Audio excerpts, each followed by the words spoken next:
colleagues, it's Tusanam PM Sebata here. I'm making a recording on Thermo Scientific Incorporated. It's a company I was just doing some research on big stocks which I would be interested in. Initially, it did not come through my scans. This is the first time I'm really having a thorough look at this company. I haven't known it that much. And why it's not been coming through my scans is because of these three parts here: return on assets, return on equity, and return on investment. If these are in single digits, I don't usually like to play within that zone. I'll make an exception for some of these big companies and dig a little bit deeper into the 10K, into the annual report, and see what the company actually does and whether there are some funnies in the financials. And companies like Salesforce, you'll find that they have these numbers down here, but there is some financial engineering going on there. Let me put it diplomatically. Yeah. So I looked at this one also to find out what was really going on, because key gross margin is sitting at 44.5. So for every sales dollar, they keep the gross margin 44 cents, and it trickles well. Operating margin 14.4%, operating profit it's up at 10. So why is the return on equity, return on investment so low? Because the average US companies is around 8% there, the return on investment. So this is way low. So this bothered me, and I took a closer look, and I went and opened the financials, and I think I have them somewhere here. The 10K. This is the previous 10K from 2017.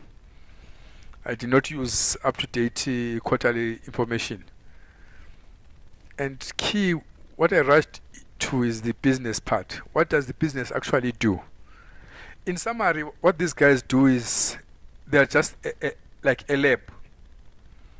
People want to do some life sciences research. They use their tools, or they contract them to do the analysis for them. That's what this company does in brief, but you can read it for yourself. So basically, this is like a services company to the a research business of life sciences. And I like that business, and when I read about the business, I thought, yeah, they have a good business model. It has stood some time. It's not a new company. It's been listed since 1980, and it doesn't have clumsy figures. Market cap of 89,000. That's a lot. And generally, besides this return on investment of the projects, they look good. If their profit margin is 10%, and it's more business-to-business type of a company, it looks fine. So I was a little bit worried, where is the problem with this? Then I went and opened the financials myself and did a DCF evaluation. All these figures, I'm pulling them from their financial 10K, the annual report. Their revenue grew by about 14.4%, which is consistent with what I've got here. Let me just kill this thing. I don't want it anymore. It's consistent with the sales for the past 5 years, which were at about 10%. I can go look into the actual ones. Yeah, it's about 10% annual growth in the past 5 years, which is great. Sales quarter to quarter is 21%. Earnings good. So everything else is adding up here, except this little part. And also the actual stock growth in the chart, it's been good. 15%, 21% year to date. This is what most hedge funds will kill to have. So it's a good stock, given that, except this little corporate tax issue which I have with them. So pulling the financials, I populated this information from the 10K, adjusted for R&D and operating leases. I couldn't find any minority interest or cross holdings. Number of shares. What I do with number of shares is I cheat a bit.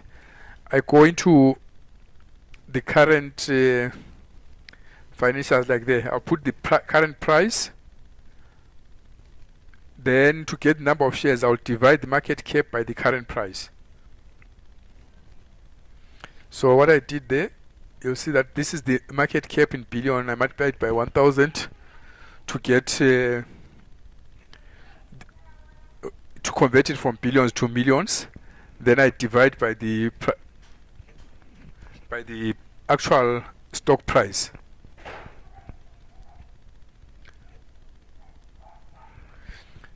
That's how I get to my number of shares outstanding. And the marginal effective tax rate. The marginal tax rate, I get it from, there are two ways to get it. You can go into the financials and actually get the tax divided by the income before taxes. That's what I did there. But also if you search on these financials, you can get the actual tax. So going to the actual financials, I go there. These are the two numbers which I worked with. This is the income from operations before income tax. That's the tax provision. So I divide the tax provision by that number to get the taxation effective taxation rate. You can see that it's really crazy low. They are paying effective tax rate of about 8%. And they're even forecasting that in the coming 2 years, it will be between 8% and 9%. Let me just quickly show you that. If you go and say effective tax rate, if you scan I rarely read the financials completely because it's just a bore. I just look for the information which I want, except for the business part there. When I don't know what the company does, I dig into the business a bit. I'm still looking for some information here.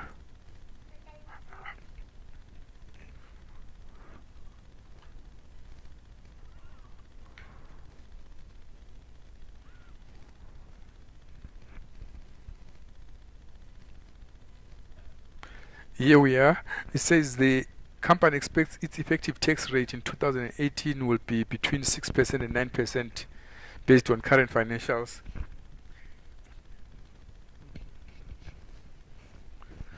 So you can see that this is what they expect for their effective tax rate for the coming 2 years. And in my calculations there, you'll see that I started off with an effective tax rate of 8.28 as the current one and ratcheted it up to 21.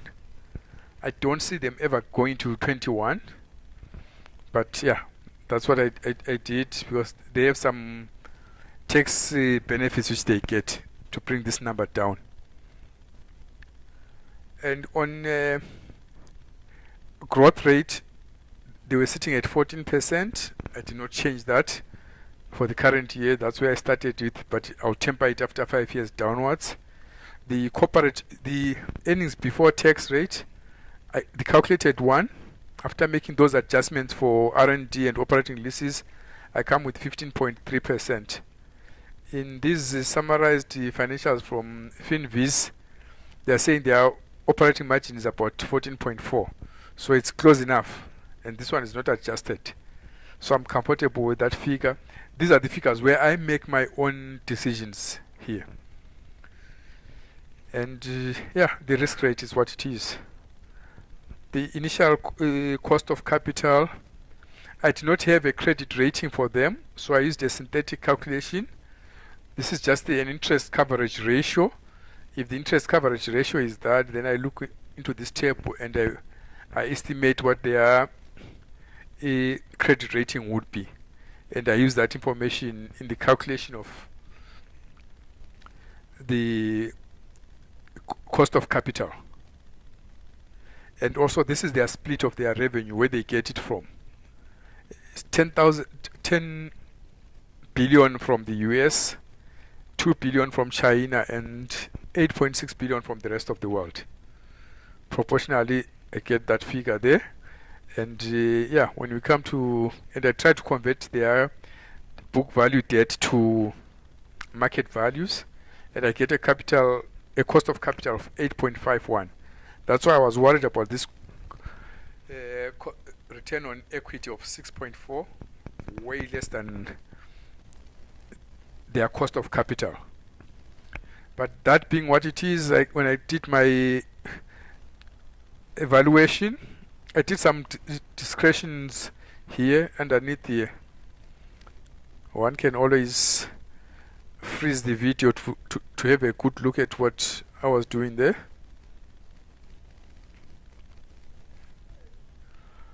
But my evaluation brings me to 123. Is it 123? Yeah, it's about 123, and the current market price is 229. So we are really off there. So looking at the chart here, I'm using the monthly chart from Finviz. No, this is not the monthly chart, this is the weekly. Let me find the monthly chart.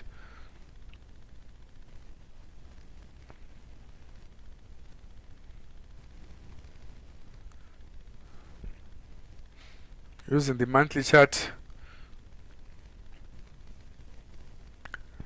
I see that my estimate of about 123 comes around these lows here. So it will need to do a serious drop to come to where my intrinsic value is at.